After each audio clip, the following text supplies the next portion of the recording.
you so much for tuning into Respectfully with Miss Pretty Young Thing. I'm your girl PYT, and let's get into it. All right, y'all. So I'm beating my face for Baddies Africa auditions. They are taking place. They just started about maybe an hour and a half ago. It's now 1:30. I believe the flyer said that it started at noon. So I'm going to go ahead and shake a leg and get my makeup on so that I can hit the streets. Check out the scenery, see if I can get some interviews with some of the girls. And we gonna have a time today, y'all. So I'm gonna beat my face. It's gonna be real quick, something real cute, real demure, and then we outside. But in the meantime, let's go ahead and do a breakdown of Joseline's Cabaret Texas reunion episode 2, okay? Part 2 came out, and honestly, it was freaking amazing. So let's go ahead and do a quick breakdown before I leave the house, shall we? Please do me a favor, like, comment, subscribe, turn those post notifications on, and tell a friend that PYT is in the building. I need to break these nails off before I leave. I had an opportunity to break off 4 out of 5 here, and then 2 out of 5 here. When I say these nails strong, when y'all go to Miami, please get your nails done by Nail Demand, because these been on my hands since Christmas. It's almost Valentine's Day. They won't come off. Child. Struggling. But yes, honestly, the reunion was freaking amazing. Part 1 was amazing. Part 1 was 10 out of 10. Part 2 was 14 out of 10. It was a hit. So, of course, Joseline, it's not a reunion if she does not perform her music, okay? So she did perform her song at this point in time.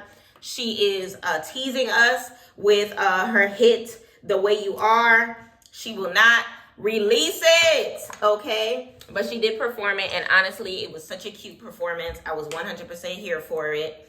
The dance was cute. The feather fans were cute. The outfits with the little purple lingerie on point. I am so sick, and I'm so sick of Rose and her titties. Put them flappers up. I don't want to see. Rose's titties in my face. Okay? Like, honestly, it's annoying. So, they did the performance, and then they kind of sort of went straight into Oceans versus Isis. Now, respectfully, the round that they started with, Oceans was getting the best out of Isis, but it's like she pulls hair whole time. And you know, Isis, she wear her wigs over her dreads or whatever, and you could tell the audience was not feeling it, because even though Isis was not winning, they still was screaming Isis' name from the audience or whatever the case may be. So it was one of those things where it was just like, child, you already see that the crowd was not there for Oceans. And we kind of sort of, I hope next episode we get to the bottom of why Oceans got a prize. But either or, Joseline ends up telling them that they need to sit down. Y'all can scrap, but we need to get some dialogue going. We're not going to sit here waiting for y'all whole time. Okay? And one thing about Joseline, when she tells them to sit down, they sit down. When she tells them to sit down, they sit the hell down. And respectfully, child, she's not commanding it. She's commanding it. Okay? And then they go for a child. They went from singing Isis' name to saying Joseline, Joseline, Joseline. And respectfully, you deserve it, queen.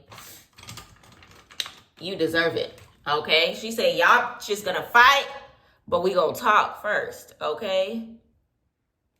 So, basically, from there, the first question that Joseline ends up asking is why Oceans and Isis are going at it in the first place.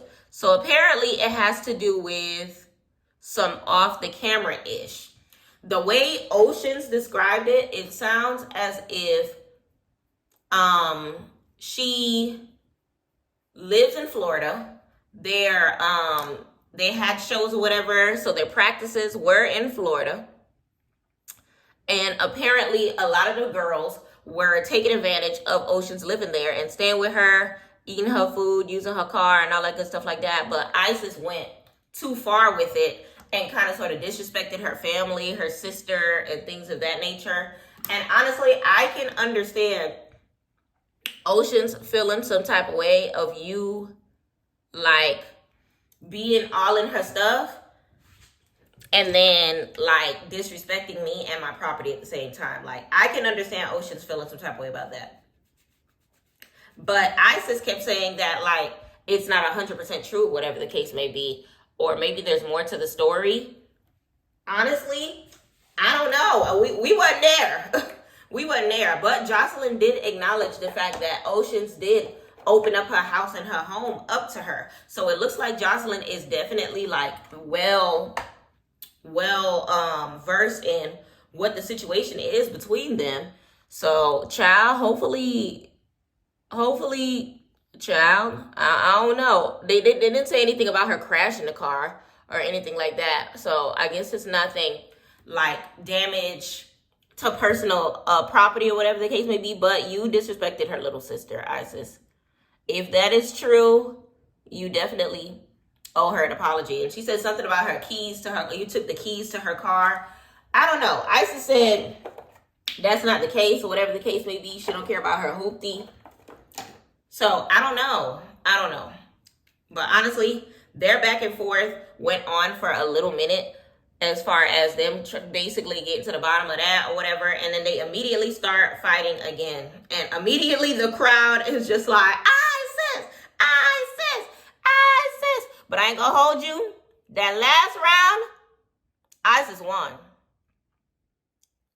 won. She grabbed her by that little funky bun situation and said, yeah, all you like to do is pull hair? You like to pull hair, huh? You like to pull hair? And she started snatching her up, okay? So then from there, they finally end up sitting down. Joseline and Jonisha basically are just like, okay, so some of y'all look beautiful. Some of y'all got y'all fighting clothes on. And then, what's light-skin name again? They end up asking, what's her name? What you call it came in regular ass clothes. Why can't I remember her name? They had regular clothes on. She had on the Lexi Gold. There we go. Lexi Gold had on regular clothes. She had on gray jumpsuit or whatever the case may be. And Joseline was just like, I know you ain't just wearing them type of clothes so that you can come find me, bitch, because I'm ready.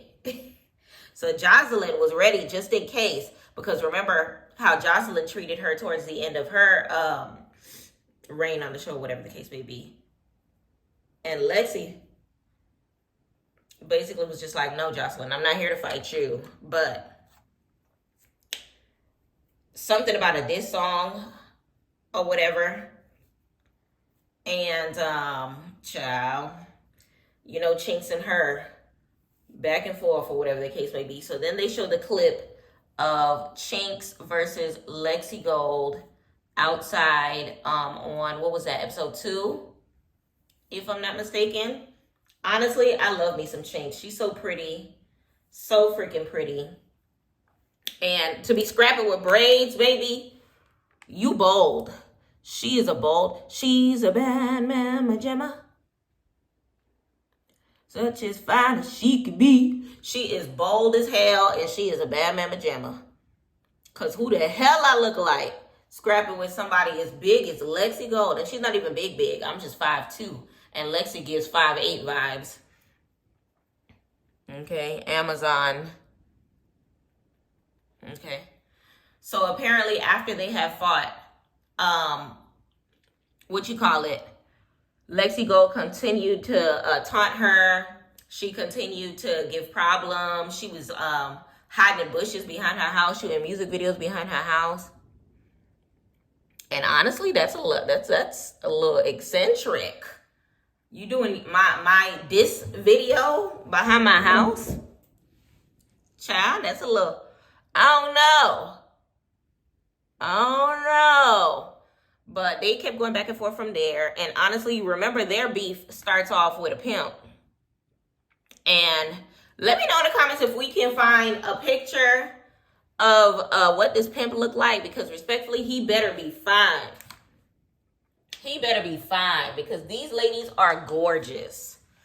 Absolutely stunning. And I'm trying to figure out like how we get this far. Okay? Because I would love, they would be a beautiful duo. But that ain't never gonna happen because of this pimp. Because of this pimp. And I really want to see what he looked like. So if we can kind of sort of bring up a picture of him, or we can see what it is that is giving, or whatever the case may be, I want to know.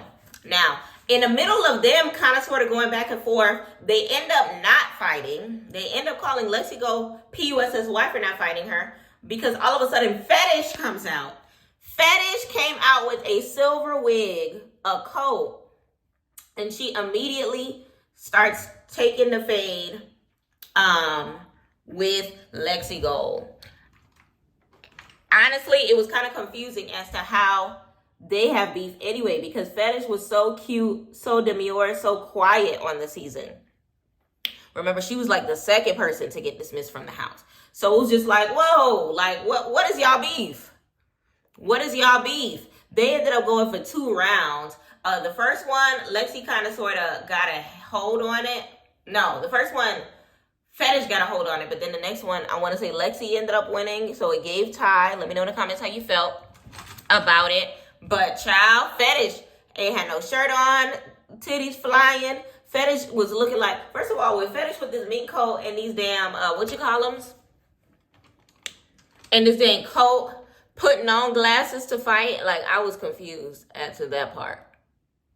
I was very much confused as to that part, because it was just like, why are you putting glasses on to fight? It was ghetto. So hopefully we end up getting to the bottom of that, but not after they kind of sort of sit down and we get into a circumstance with Wet Wet. So basically, there's a breakthrough, okay? And the breakthrough is between Wet Wet and Joseline. So Joseline admits that she loves Wet Wet. She definitely cares for her. She hates, that, what happened between them kind of sort of happened between them, I guess. And she likes her so much that she asked her personally to do the introduction that she did for Reunion Part 1 or whatever the case may be. Which is funny because I was wondering who the hell handed Wet Wet the mic for her to have been on the stage in the first place. In my head, I was like, damn, does Joseline know about this? Joseline might be mad. But if it was Joseline that asked her to do that in the first place because she knows the people love her, she definitely, has a heart for Wet Wet, or she acknowledges that, the people love her and she wanted to put on a good show. Either or, I love the fact that they were able to kind of sort of, hug it out and, get some sort of understanding between each other. And honestly, I was here for it because Wet Wet is growing, Wet Wet is glowing, and Wet Wet is doing her big one, okay? She got her teeth done. She looked definitely cute, okay, whatever the case may be. And then they get into the Wet Wet versus Drea situation, which was the fight of the episode 1, which went into episode 2. And basically, it was them talking about each other's kids or something like that. And they apologized. They hugged it out. And it was some growth there or whatever the case may be. So, big shout out to them. Joseline stand up. She's proud of them. Wet Wet, we never dry. We never dry. But from there, I think Danny was not as apologetic. Danny was not here for the aesthetic of breakup to makeup, and they immediately start fighting. Respectfully, Danny walked her like a dog because, okay, so the reason why they have their situation is because Danny snuck Wet Wet and snatched her wig. So the beef was between Drea and Wet Wet, and Danny basically inserted her antennas and kind of sort of like tag teamed the circumstance when Wet Wet didn't even know that they had problems to begin with. Her only problem was with Drea. So if they were able to make up, I feel like, between her and Danny, between Wiwi and Danny, they should have been able to kind of sort of like just scrap and leave it alone, because it's one of those things where I'm only fighting you because you jumped into a situation that ain't had nothing to do with you, which is honestly what it is. Okay, so it was the Drea situation. Remember, they were arguing the whole time that she was in the house. Drea didn't even want her to be house mom. First party of the show, they the first fight to pop off. Drea threw the first punch of the season. So, and then you see Danny grabbing and snatching her wig or whatever the case may be. And then when they come back from the scene or whatever, Danny and Wet Wet just go at it. So Danny has Wet Wet on the floor. She is smacking. Security pull her off. She throwing kicks to the head or whatever the case may be. Her headgear flew off. It was just like a lot of moving pieces, okay? So Jonisha was just like, can we get some resolution? Can we resolve this now? And honestly, it is giving ain't gonna be no resolution. So then for some reason it went onto Wet Wet screaming that she's the star of the show.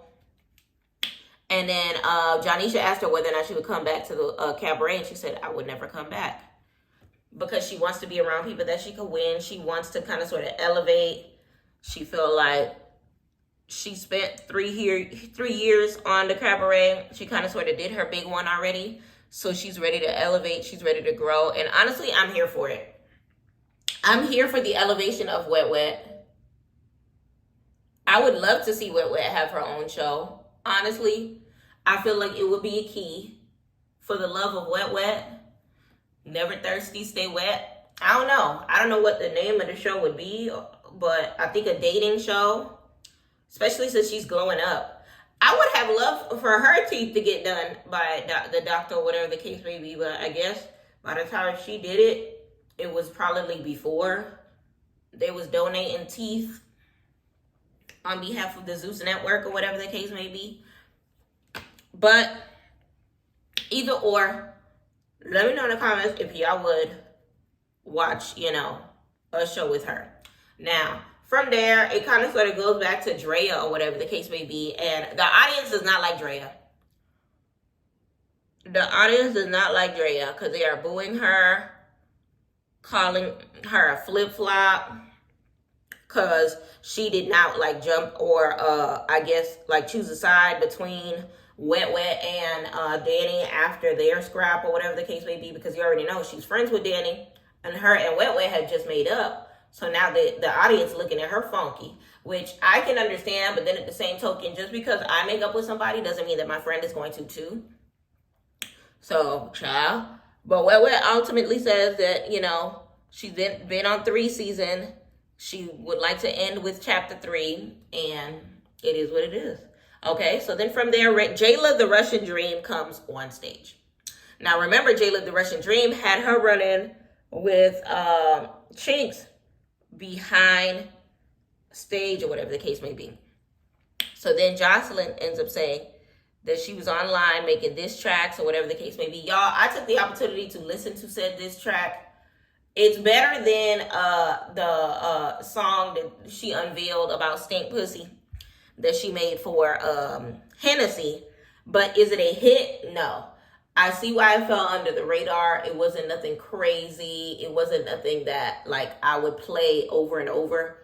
I honestly don't even know remember what it sounded like. So then from there, Jayla does not come out. So they go over to Neek. So they were like, Neek, you used to be her friend. So what's going on? She put you in the diss track too. Are y'all friends? What's the tea? So then she was like, no, she didn't mention me in the song. She said that she was talking about everybody. She wasn't necessarily singling me out or whatever the case may be. You could tell Neek still has a place in her heart for her, because although that they met in the house and they kind of sort of had some sort of pact to stick together or whatever the case may be, that she wasn't, it doesn't give that Neek feels some type of way about Jayla's diss track. And but one thing that we already realized about Jayla is she in her own lane. She don't care what other girls are doing. Only thing that was lame about her this entire season was her kind of sort of chiming in with the State Buster song. Like, I thought that was really childish, and I feel like it was really unnecessary, because it was just like, it was dumb. Like, that whole song situation was dumb. The costumes was dumb.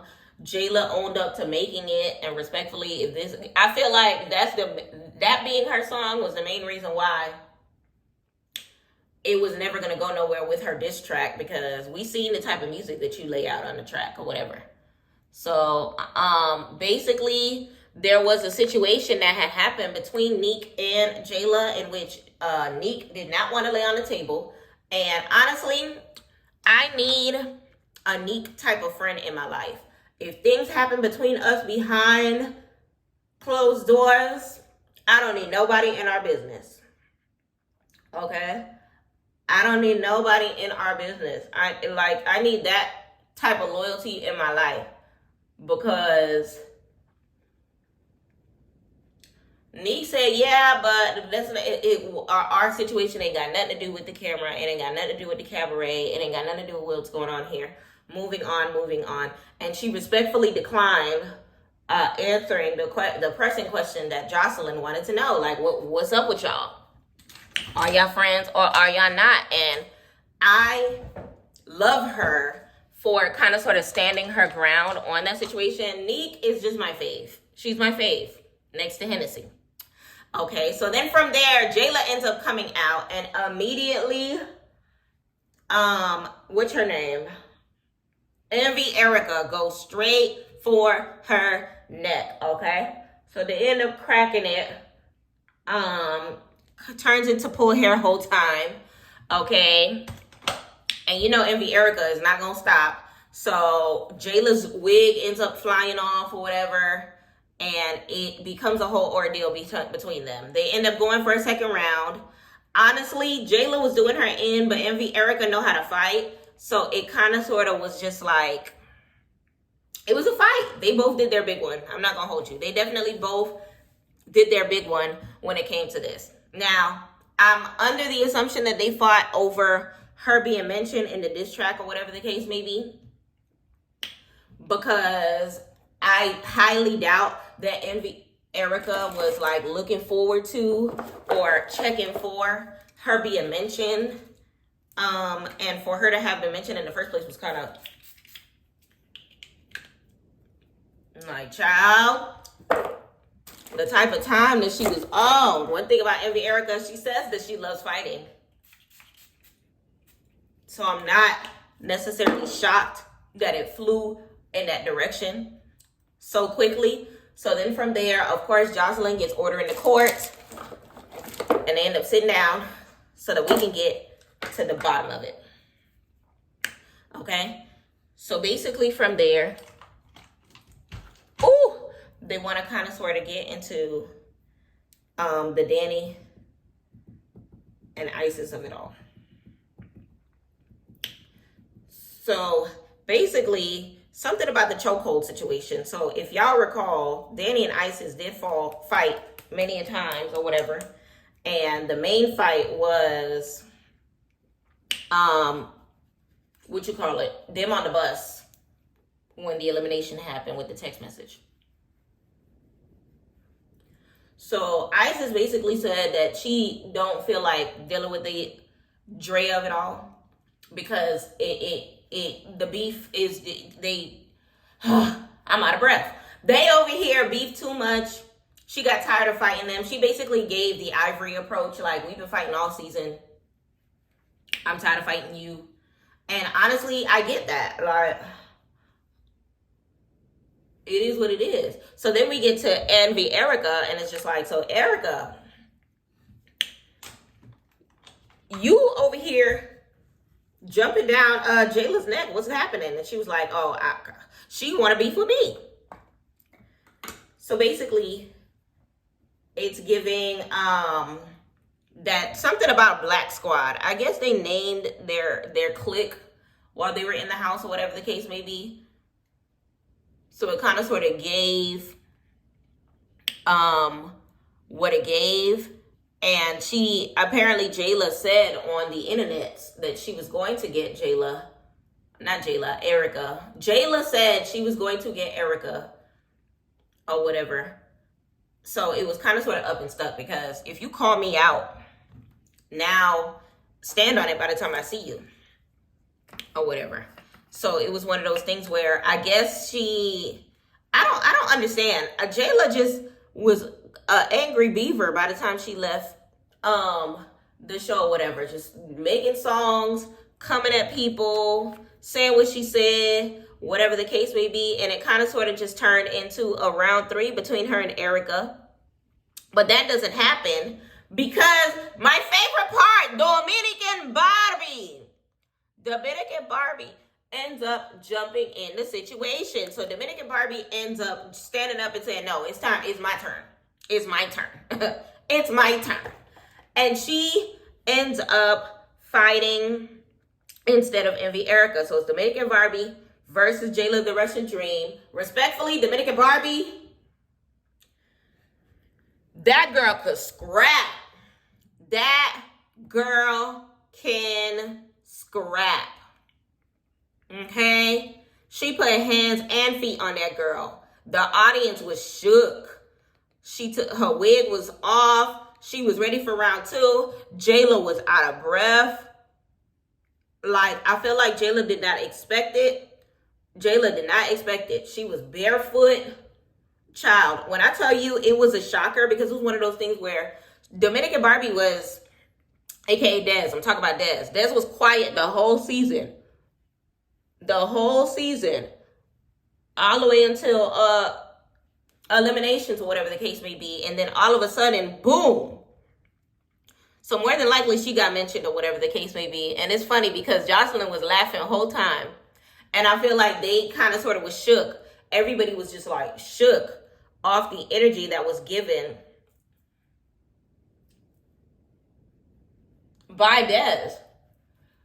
Because even Jonisha was just like, we learned something today, y'all. Dez could fight. Child. And does and do. Okay. Definitely. So I guess it was one of those situations. How they kind of worded it is Dez was getting isolated out the group chat. Okay? She was, Jayla was trying to leave Dez off Bad and Bougie to be friends with Showgirl Neek. She was up Showgirl Neek's ass, which we were a witness to. She was all up in it. Okay? So it was one of those things where Dez felt some type of way, because it's like, yo, like, you treating me off the wall stupid. You are kind of sort of doing too much when it comes to, you know, how you're treating me just off the strength of you trying to grow with them or whatever the case may be, with the Neek of it all. And it turns into a circumstance where they're giving examples. And the example they give is basically Dez and Neek and Dez, Neek, and Jayla were chilling or whatever. And apparently she goes to go get some waters. Jayla ends up going to get water or whatever the case may be. And she comes back with just water for her and Neek. And respectfully, that's shady as hell.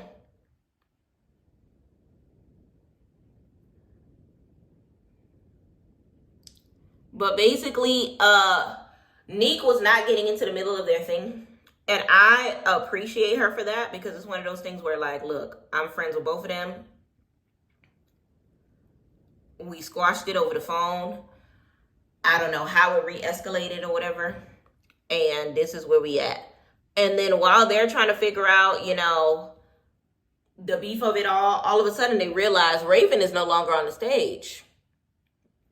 Raven is no longer on the stage. Child. I didn't expect for her to run at that point in time, but I don't know if there was somebody that she was expecting. She said that she did not look forward to getting like snuck or set up. I think she used the word set up. She wasn't trying to get set up. So I feel like once the spotlight wasn't on her anymore, she kind of sort of just ran for the hills or whatever the case may be. So then from there, they said, let's bring Rose and Hennessy up to the stage. You thinking they about to pop bottles? No. It's time for them to scrap, okay? Because because Hennessy came with sneakers on. She came with a dress, but she definitely hiked that thing all the way up. And it was just like, child. So then from there, Dez is just like, all right, we here. Who else want it? Who else want it? Dez was ready to fight again. Respectfully, Dez was the real MVP of this episode because she was the shock factor of it all. It was just giving. It was just giving. Everyone was shocked. Okay? So then from there, it turned into, what you call it? I think it was my fave versus my second fave, if I'm not mistaken. It was about to be Dominican Barbie versus Chinx. But then everybody was looking at Chinx some type of way, and the audience immediately wasn't for it, or whatever the case may be, because it was one of those things where Chinx, you didn't fight Lexi Gold. You didn't fight Lexi Gold. So we don't even want to see you versus Dominican Barbie. Respectfully, Dominican, she won every scrap that she was in because Chinx could fight, but it was giving like more so on the even-ish to the Dominican Barbie won. That's what it was giving to me. That's what it was giving to me.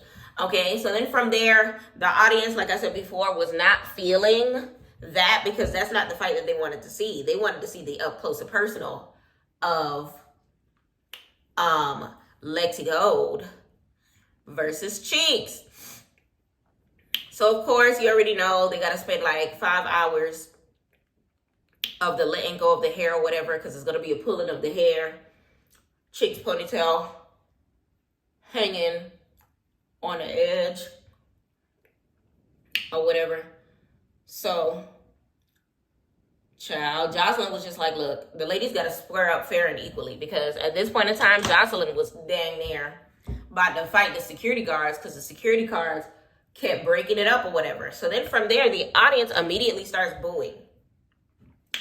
The audience immediately starts booing because they feel like Chinx fought Dez but would not fight Lexi Gold. And they wanted to see Lexi versus Chinx. I appreciate Jonisha because Jonisha said, no, we finna get to the bottom of these boobs. Like, what's going on?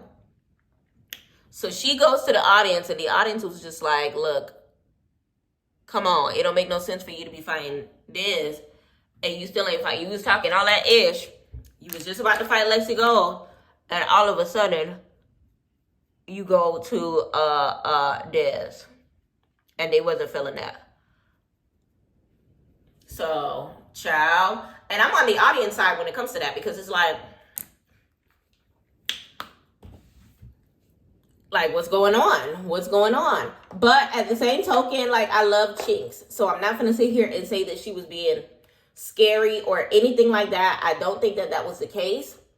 I just feel like the audience was right. Like, I want to see you run your ones with the likes of Lexi Gold. So then her and Lexi Gold end up going at it. Now, I definitely would like to say that Chinx was getting the best of her until they got on the ground, because it was giving Chinx got Lexi to the ground, but Lexi pinned her down. Okay? And then from there, that's when you see Joseline kind of sort of intervening, because she feels like the security guards were like jumping in too early. And honestly, they kind of sort of were, because it was just like, dang, like they just got to the ground. And apparently the crowd agreed because they were just like, reset, reset, reset. And it's just like, child. And then from there, all of a sudden, we find out that it's Chinx's birthday. So then they feel bad. It's giving, what's her name? It's giving Jade and Alexis. We didn't know it was your birthday. You don't look like it's your birthday. She definitely didn't look like it was her birthday, child. So now they're telling the audience to sing happy birthday to her or whatever. First of all, they messy. Telling the audience to sing her happy birthday after they already don't care about her. And it's crazy because I love Chinx. I love Chinx. But they definitely was doing her dirty. So they were just singing happy birthday, and then Joseline is just like, that's not the birthday song. Do it like it's your B-Day, okay? So they start singing Joseline's song in the place of it, or whatever the case may be. And honestly, this reunion was so funny. It was so many moving pieces. It was so many moving pieces. But honestly, the fight between Chinx and Lexi, like I said before, I need to see this pimp. I need to see the pimp. Because everybody was talking about how tired they are of fighting. Lexi was saying how much of a mature woman she is. And then she fighting a 23-year-old, which I didn't realize how young Chinx is. But before I even move on, did y'all hear when Chinx said that Lexi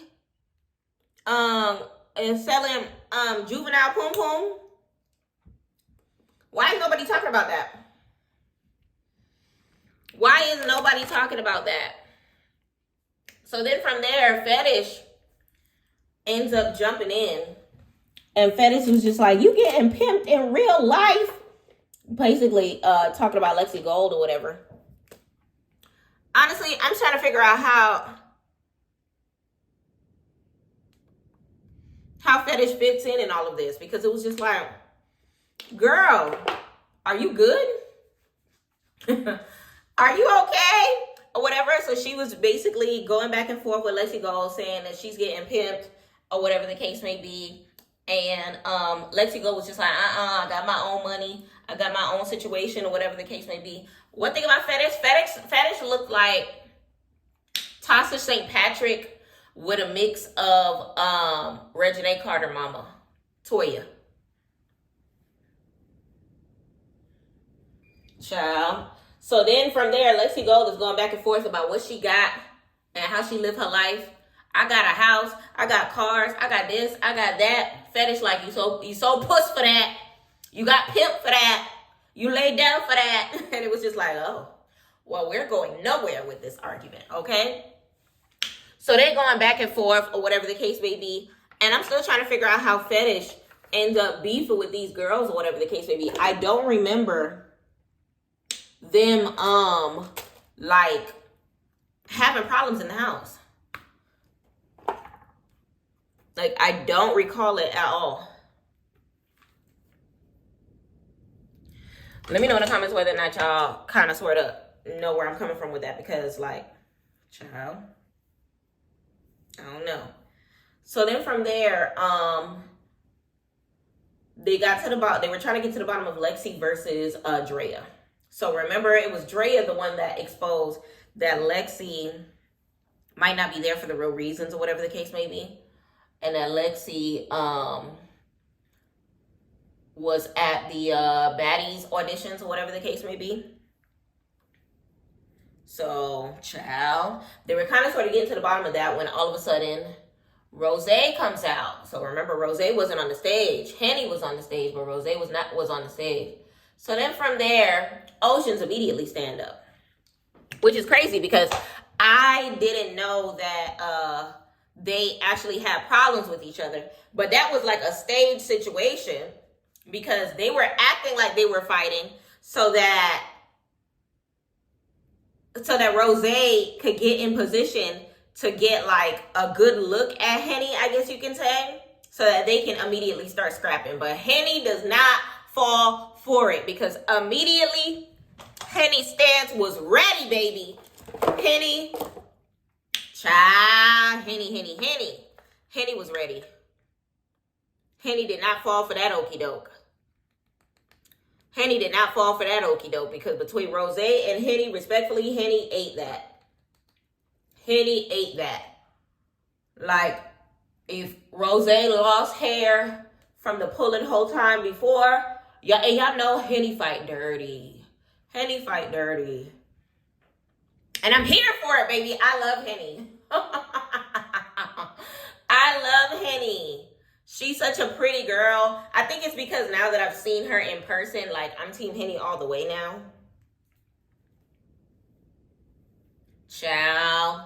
But child, it was a lot of moving pieces. It was a lot of moving pieces. Like, it was corny to me though that it was pre-planned for Oceans and Rose to kind of sort of fake a situation so that she could kind of sort of sneak Henny, but the sneaker got snuck, cause Henny was just like monitoring the circumstance ever so closely all the way until the hits were had.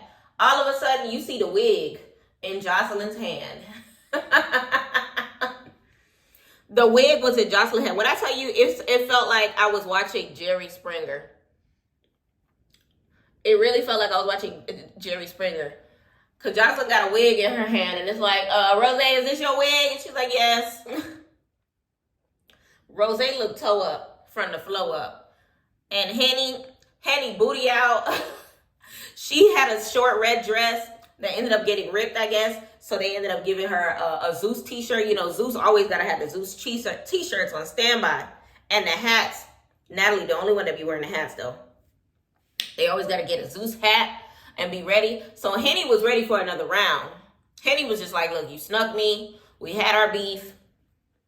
Can we get into it or whatever? So they end up going again. Rose got her helmet. Henny rips off the helmet. And they end up going at it. When I tell you, Henny looked like she wanted to smush her head. She was just like...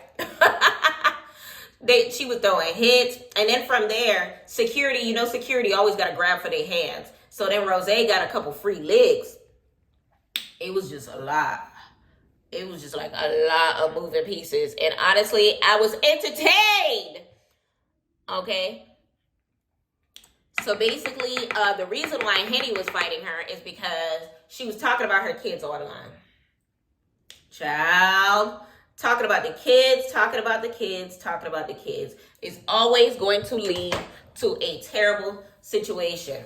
Okay, so apparently Henny putting it on blast that Rose baby daddy got a whole nother girl pregnant, and that his other baby mama put her up on game, and her baby daddy. And it's just like, whoa, that's kind of strange, because it's one of those things where it's just like I said before, I feel like they give the vibe that they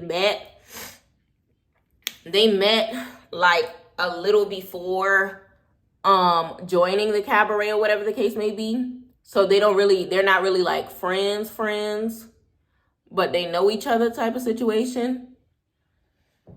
So they kind of sort of like have their circumstance, and then Rose is just like, none of that is true. He ain't got no other kids or whatever. You just mad because I cut you off. You just mad because I don't want to be your friend. And Janisha asked the right question. She said, were y'all ever really friends or whatever the case may be? And they basically said, no, we was never really friends or whatever. And then the episode ends there with them hollering and hooting and hollering. So it's kind of sort of like they never really get to the bottom of the situation. And child, that's just where it lay. It's given they probably gonna go at it again. It's giving Envy, Queen Envy ends up coming out, and respectfully, Joseline's hand is about to be in her face this upcoming Sunday, okay? And it's just gonna be a whole situation.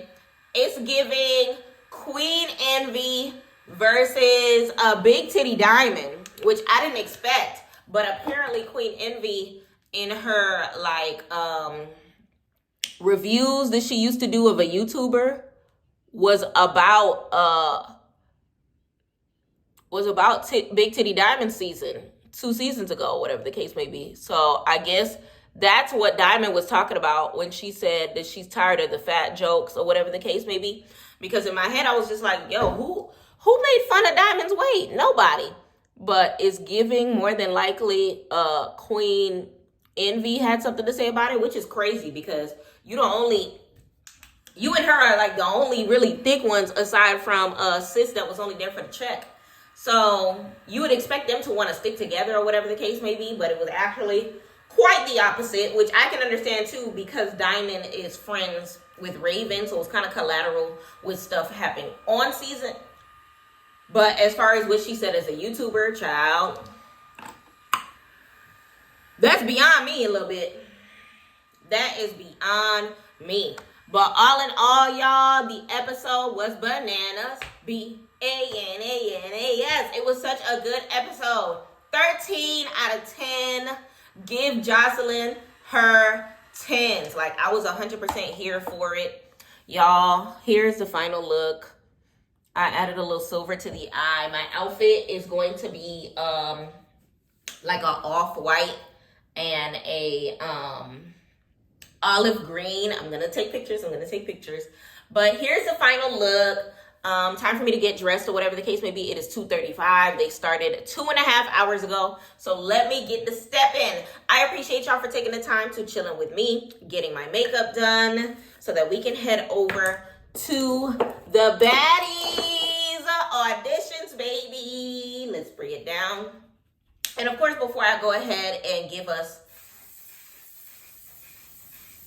the proper goodbye, y'all, please like, comment, subscribe, post notifications on, tell a friend to tell a friend that PYT is in the building.